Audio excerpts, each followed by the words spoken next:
Hello everyone, welcome back to our lecture series on course title Fluid Mechanics 2. This is our 11th lecture and we will continue with our previous topic drag on sphere, and we are going to discuss concept of terminal velocity. So let's start. Let us consider a sphere which we have drawn from the particular height in the atmosphere, which was previously at the rest condition, and we have allowed it to fall freely towards the ground. Now when this sphere moving towards the ground, at that time its velocity goes on increasing when it is moving towards the down because of a gravitational force, as its weight component acting downward, and it will be get attracted towards the ground, and due to that gravitational force its velocity at the initial stage will goes on increasing. But when it is moving through the air or moving through the liquid, at that time it will be subjected to certain amount of forces. The first force, which is acting in upward direction, that will be a drag force on the sphere. As it is moving through the liquid, as we all know, it will be subjected to certain amount of forces, and one component of that total force is known as drag force, which will always be exist because lift force will be depend on the axis of symmetry of the body, whether it is symmetrical or not with the uh, flow lines or streamlines. But whenever we are considering the drag force, which will always there, which is going to act in upward direction, and if the sphere is moving through the liquid like say water, in that case another force which is acting in upward direction, that is force of buoyancy. Now those two forces which are acting in upward direction and one force which is weight component acting in downward direction. Now what is going to happen due to this weight component which is acting in downward direction, whatever my velocity of the sphere will goes on increasing, but at the same time due to the resistance of those two forces, force of buoyancy and drag force, this velocity will goes on decreasing.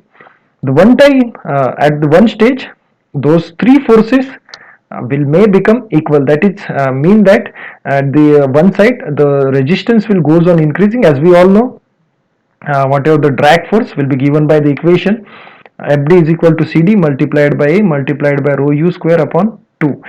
Now as we all know, this drag force will be directly proportional to the in terms of square of velocity, and as my velocity increasing, in this case drag will also goes on increasing.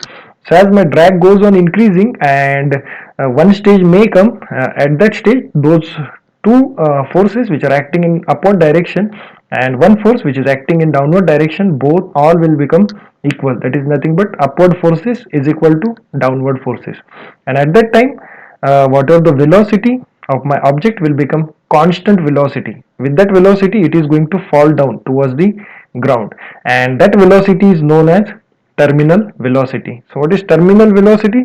It is the constant velocity or maximum velocity attained by falling body uh, when it is subjected to drag force, lift and buoyant force and weight component which is acting downward. So terminal velocity is that velocity which is attained by falling body at the equilibrium stage, and at the equilibrium stage downward force will become equal to those two upward forces, that is mean by weight component is equal to force of buoyancy plus drag force.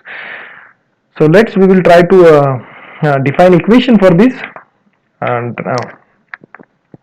so in this case we have considered one sphere which is falling from particular height, and at the equilibrium stage as it has attained terminal velocity, that is mean that at that stage the component of weight which is acting in downward direction will become equal to drag force which is acting in upward direction plus force of buoyancy which is also acting in upward direction. Now let's see how those component can be calculated. Weight component, which can be given by the volume of sphere multiplied by weight density. Volume of sphere will be given by the equation pi by 6 multiplied by d cube multiplied by this weight density of the sphere. Then next, drag force can be calculated by using Stokes law, which is given by 3 pi mu ud, and force of buoyancy which can be calculated by using equation volume of sphere multiplied by specific weight of the fluid, because we know that force of buoyancy will be equal to the whatever the weight of fluid which has been displaced from its original position. So how much weight of the fluid is going to displace from its original position will be given by volume of fluid multiplied by fluid density, weight density of the fluid. So we are just going to calculate this drag force and buoyant force, and after putting those values in the first equation, we will get the expression for the terminal velocity.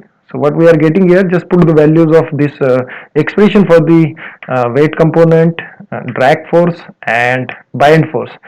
After simplification, we will get the equation for the terminal velocity, which will be equal to d square upon 18 mu multiplied by weight density of the sphere minus weight density of the fluid.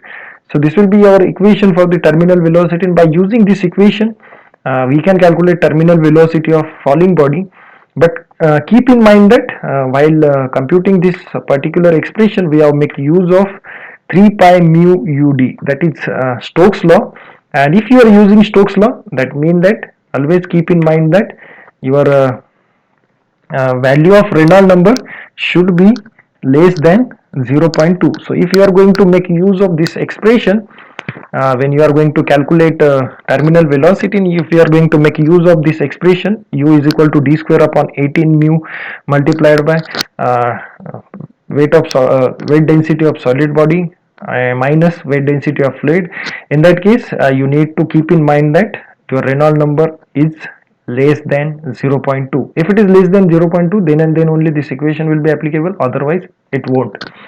So keep in mind that we will solve some numerical based on this topic in the next lecture. Thank you for watching.